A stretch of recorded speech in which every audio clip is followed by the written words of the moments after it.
Right in the middle of the Sochi Olympic Park burns the Olympic flame, and the cauldron is big.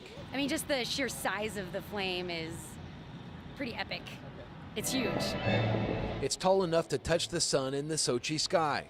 The design inspiration is a Russian fairy tale firebird. It's powerful. It's you can see it from Stands out. You can see it from our hotel. It's fabulous. The flame burns at more than 160 feet off the ground, but it can be heard roaring from hundreds of yards away.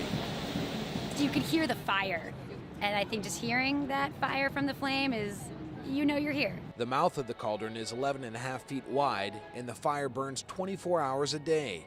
It's enough to blow the mind of any homeowner during the winter months. Yeah, that's a lot of gas. Yeah, think of the barbecue. Yeah, it's a lot bigger. Russia, known for its natural gas supply, is certainly showcasing it here.